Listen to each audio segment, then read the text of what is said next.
വിഷ്ണുശാലിനിയുടെ latest episode പ്രൊമോയിൽ ആ ഒരു ഹോസ്പിറ്റലിലെ ഡോക്ടറാണെങ്കിൽ മഹേന്ദ്രനെ വിളിക്കുന്നുണ്ട്. നേരിട്ട് കണ്ട് സംസാരിക്കുകയാണ്.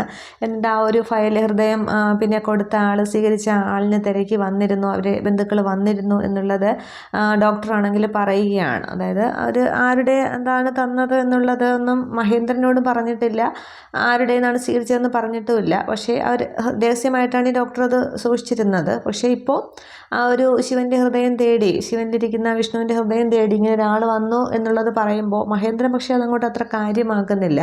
എൻ്റെ മകനൊരാപത്ത് വന്നപ്പോൾ അവൻ്റെ ജീവൻ രക്ഷിക്കാൻ വേണ്ടി ഈശ്വരനായിട്ട് കണ്ടെത്തുന്ന ഹാർട്ടാണ് അവൻ്റെ ഉള്ളിലിരിക്കുന്നത്. അപ്പോൾ അതിപ്പോൾ അവന് വേണ്ടി മാത്രമാണ് തുടിക്കുന്നത്. അതിനിനി ഒരു അവകാശി വരാനൊന്നും ഈ മഹേന്ദ്രൻ സമ്മതിക്കില്ല എന്നിങ്ങനെ ഡോക്ടറോട് പറയുകയാണ്. അതായത് അങ്ങനെ ഒരാൾ വന്നാലൊന്നും അതിനെയൊക്കെ നേരിടും, പുഷ്പം പോലെ നേരിടും എന്നുള്ള രീതിക്ക് തന്നെയാണ് മഹേന്ദ്രൻ നിൽക്കുന്നത്. മഹേന്ദ്രൻ ഉദ്ദേശിക്കുന്നില്ലല്ലോ ഇങ്ങനെ വിഷ്ണുവിൻ്റേതാണ്, ശാലിനിയുടെ ഭർത്താവാണെന്നുള്ളതൊന്നും അറിയാതെയൊക്കെ തന്നെയാണ് കറങ്ങി തിരിഞ്ഞിങ്ങനെ വരുമെന്നുള്ളതൊന്നും മഹേന്ദ്രൻ ആലോചിക്കുന്നില്ല. അങ്ങനെ തന്നെ ഡോക്ടറോട് പറയുന്നുണ്ട്. അതിനുശേഷം കാണിക്കുന്നത് ശിവനാണെങ്കിൽ കളക്ട്രേറ്റിലേക്ക് വരികയാണ്. ആ ഒരു ബുള്ളറ്റിൽ ഇങ്ങനെ ശിവൻ വരുന്നുണ്ട്. എന്നിട്ട് അനുപല്ലവിയോട് കളക്ടർ മേഡത്തെ കാണണമെന്ന് പറയുകയാണ്. അന്നേരം അനുപല്ലവിക്ക് ആളിനെ മനസ്സിലാവുന്നുണ്ട്, ശിവനെ അറിയാമല്ലോ, നേരത്തെയൊക്കെ വീട്ടിൽ വെച്ച് കണ്ടിട്ടുള്ളതുമാണ്.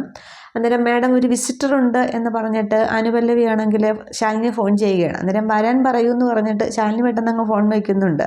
അന്നേരം അത് മേഡം അയാൾ എന്നൊക്കെ അനുപല്ലവി പറയുന്നുണ്ടെങ്കിലും ശാലിനി അത് കേൾക്കുന്നില്ല. വരാനാണല്ലോ പറഞ്ഞത്. അന്നേരം ചെല്ലാൻ എന്ന് പറഞ്ഞിട്ടുണ്ട്. ശിവനാണെങ്കിൽ ആ ഒരു ക്യാബിൻ തുറന്ന് ശാലിനിയുടെ ആ ഒരു ചേമ്പറിലേക്ക് കയറുകയാണ്. അന്നേരം ശിവൻ ഇങ്ങനെ വന്ന് നിൽക്കുന്നത് കണ്ട് ശാലിനി ഇങ്ങനെ നോക്കി, ശാലിനി വേറെന്തോ ടെൻഷനിലിരിക്കുമ്പോഴാണ് വരാൻ പറയുമെന്ന് പറയുന്നത്. അന്നേരം ശിവനെ ഇങ്ങനെ കാണുമ്പോൾ ശാലിനി ഇങ്ങനെ സംശയിച്ച് നോക്കി നിൽക്കുകയാണ്.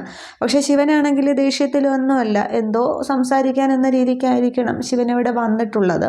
ഇത്രയുമേ ഈ ഒരു എപ്പിസോഡിൽ കാണിക്കുന്നുള്ളൂ. പക്ഷേ അവിടെയാണെങ്കിൽ ശിവൻ പറയുമായിരിക്കും താനങ്ങനെ നിരപരാധിയാണ്, തന്നോട് അങ്ങനെ ദേഷ്യമൊന്നും വെച്ച് പുലർത്തണ്ട എന്നുള്ളത് അങ്ങനെ സംസാരിക്കുമായിരിക്കും. പക്ഷേ അവിടെ ആ രാഘവൻ നായരുടെ അവസ്ഥ കണ്ടാൽ ശിവനെ തിരിച്ച് വിളിക്കാനേ അവിടെ ശാലിനിക്ക് നിവർത്തി ഉണ്ടാവുകയുള്ളൂ. അതായിരിക്കും സംഭവിക്കുന്നത്. അത് നമുക്ക് എപ്പിസോഡ് വരുമ്പോഴത്തേക്ക് എന്താണ് എന്നുള്ളത് നോക്കാം. Okay, thank you.